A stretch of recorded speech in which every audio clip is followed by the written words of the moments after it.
Cancel જેવું live સંતો બિરાજમાન છે, પણ વઢવાણ વાળા ભાઈ અનોખસિંહજી જેમને રજૂઆત કરી છે એટલે ધારા તૂટે નહીં ને એના હિસાબે, કારણ કે મારા ઉંમર થઈ જશે 75 વર્ષ, લગભગ હું 60 વર્ષથી તો ભજન ગાતો હોઉં છું, પણ જે સ્વરની રેન્જ છે, જે શબ્દનો મેળાપો છે અને જે ટાઈમ ટેબલ છે, અને કદાચ બધા બોલતા જ હશે, બધું સારું બોલે છે, પરંતુ અમારા સાધુ સમાજની અંદરની વાત છે કે જે અત્યારે અનોખસિંહજીએ જે ધારા લાવીને મૂકી દીધી છે અને પછી જે ધારાની મેળની અંદર રહેવું જેવો તેવો ખેલ નથી. એના હિસાબે મારે બેસવું પડ્યું છે.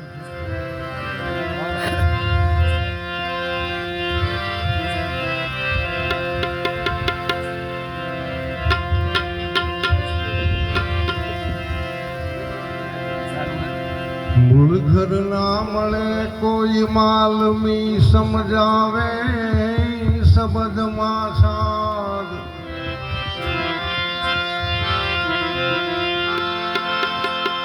મૂળ ઘર ના મળે કોઈ માલમી સમજાવે શબ્દમાં સાર, ગુણવંતા જો કોઈ ગુરુ મળે તો તું તારે ભવપાલ,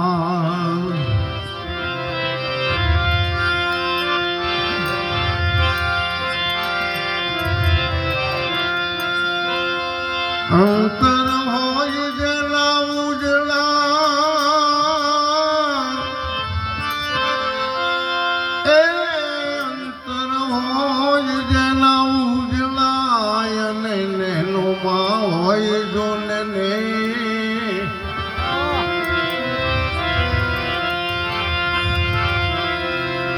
દાસ નટવર ને ગુરુ ગોરધન દાસ મળ્યા જ્યાં કંચન વર્ષે મેં,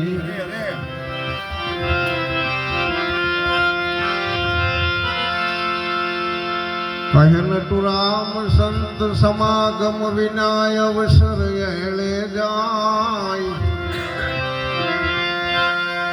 એ દીવાત વાતમાં આવી જશે બાપા વાયદો સમજણથી સુખ થાય.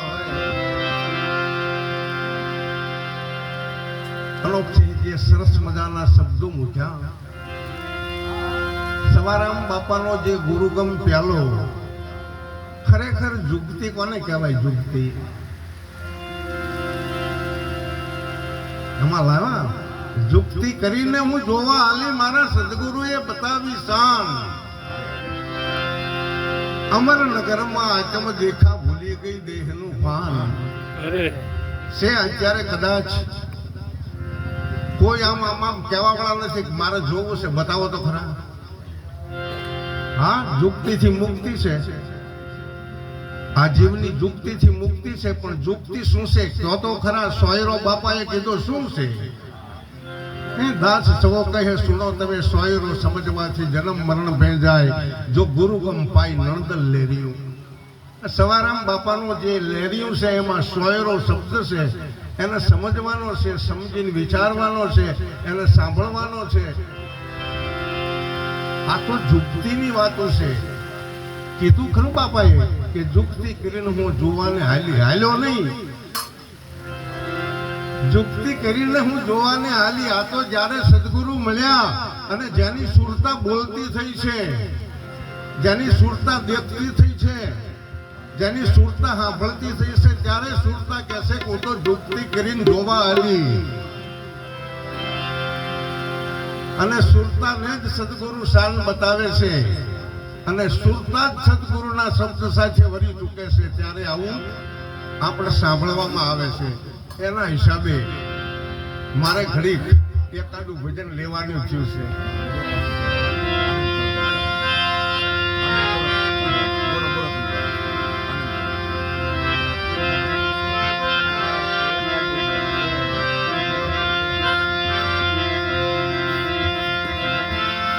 એ શીલવંત સાધુડાને વારે વારે નમીએ પાનબાઈ જેના બદલે નહીં રે વ્રતમાન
જો તમે આ સમયની ધારા ગંગા સતીના ભજનના જે શબ્દો છે ને શબ્દોની સાથે જે રાગની ધારા છે જેને ભોપાલી સ્વર કહેવામાં આવે અને એ ધારાને કોણ સમજી શકે છે?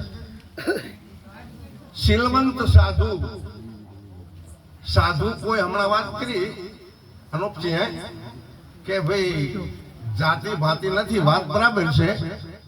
ગમે તે કોઈ સાધુ હોઈ શકે, ગમે તે કોઈ સાધુ હોઈ શકે, પણ સાધુ ચરિત્ર શુભ સરીસ કપાસુ જ્યારે શીલવંત હોય, ગુણવંત હોય, ચિત્તવર્તી જેની નિર્મળ હોય, શત્રુ કે મિત્ર જેના ઉર્માનો હોય, પરમાર્થમાં જેની પ્રીતિ હોય, આવો શીલવંત સાધુ.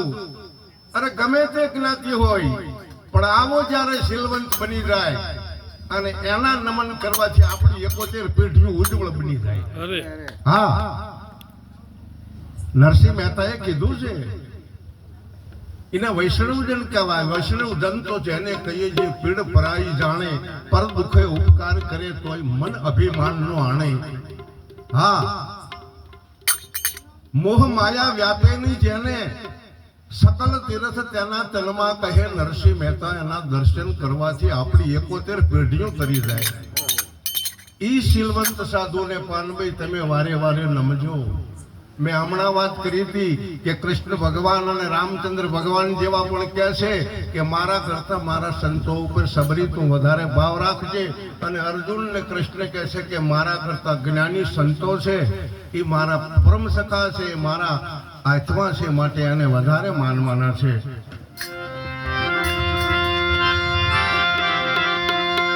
એ જે ભાઈ રે આઠે પોર ભલડું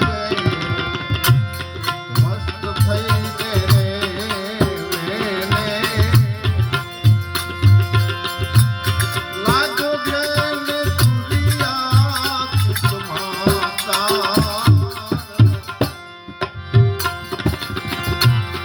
આઠ પોર ભલડું જય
શબ્દો કીધા તમે જુઓ આમાં ચાર પોર દિવસના, ચાર પોર રાતના, આઠે પોર મસ્તીમાં કેવી રીતે રહેવું. આઠે પોર આપણું મન મસ્તીમાં રહે, જેને તુરિયા તીર્થમાં તાર લાગેલો હોય. હમણાં વાત થઈ હતી કે આ બધું સમજવું, પણ સાચા સદગુરુ આપણને મળે તો સમજાય, નહીતર સમજાય નહીં. કારણ કે જાગૃતિ, સપનું, સુષુપ્તિ અને તુરિયા આ આપણી ચારે કાયાની અવસ્થાઓ તો છે જ, પણ કદાચ કોઈને તુરિયા અવસ્થાનું જ્ઞાન પ્રાપ્ત કરવું હોય તો મેદાનમાં આવવું પડે. બરાબર. કારણ કે અત્યારે આપણી જાગૃત અવસ્થા છે, અને હમણાં આરામ કરવી તો આપણને સપનાની અવસ્થા આવે, અને સુષુપ્તિની અવસ્થા તો આ સામે પંચભૂતોમાં પડી જ છે. પણ જ્યારે પંચભૂત, ત્રણ ગુણ અને પ્રકૃતિના ખેલથી જ્યારે આપણે પરજવી, ત્યારે આપણને આપણા એક એવા દેહનું ભાન થાય, ત્યારે આપણે તુરિયાવસ્થાની અંદર જવું હોય તો જઈ શકાય. આ તુરિયાવસ્થાની અંદર જાવી ત્યારે જ આપણને સદગુરુની સાથે તાર લાગે. કારણ કે સદગુરુ કોઈ વ્યક્તિ નથી,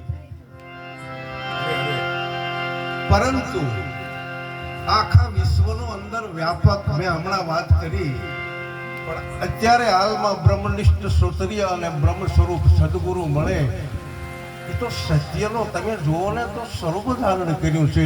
નિરાંત મહારાજ કહે છે કે અરૂપ છે પણ રૂપ અનુપમ દર્શી હોય દેખે, પાસે છે પણ પીસી શકે નહીં એવો અગમ અલેખે આવો સુગમ સુગમ સાંભળ્યો વાલો. શિર સદગુરુ હોય તેને, જેના માથે ગુરુ હોય ને એને આ સતપુરુષ નક્કી થાય. એમ ગંગા સતી કહે છે કે તમારે તુરિયા તીર્થમાં તાલ લગાડવાનો.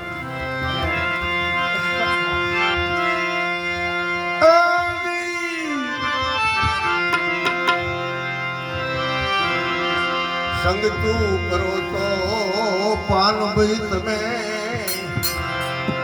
એવાની પર જોને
જોઈને ગંગા સતી સમજાવે છે કે ખરેખર સોબત થકી સુખ ઉપજે, સોબત થકી દુઃખ થાય. અરે એવાની સોબત કરો જન્મ મરણ મટી જાય. માટે હે પાનભાઈ, સંગ તું કરો તો તમે એવાની કરજો કે સદાના માટે ભજનમાં ભરપૂર રહેતો હોય અને જેના નેણોની અંદર નૂર હોય. બરાબર, નેણોની અંદર નૂર હોય, રતિનો હોય, કામનો હોય, પણ જેના નેણોની અંદર, જેની આંખોની અંદર નૂર વરસતું હોય. કારણ કે નૂરની સમસ્યા છે, નૂરની ઓળખાણ છે, નૂરને સમજવાનું છે. ભજન કર નિત્ય નિજ નામ કો, સમય વહી જાય તને શર્મ ના આવે. તેજ કા તેજ હે, નૂર કા નૂર હે, પ્રેમની જ્યોત કોઈ પૂર્ણ પાવે. ભજન કર નિત્ય નિજ નામ કો, સમય વહી જાય તને શરમ ના આવે. ઓહો, કેટલી બધી વાત કરી છે. તો અનોપસિંહે જ્યારે ભજનની રજૂઆત કરી અને પછી મને એવું થયું કે મારે એક ભજન લેવું છે, એના થોડાક બે શબ્દોની રજૂઆત કરવી છે. શરૂઆત તો મેં કરી જ હતી, પણ ફરી વાર બેઠો એ બદલ તમે બધાય પ્રેમથી મને સાંભળ્યો, ખૂબ ખૂબ ધન્યવાદ. અને મારી વાણીને વિરામ આપું છું. બોલો સદગુરુ મહારાજ.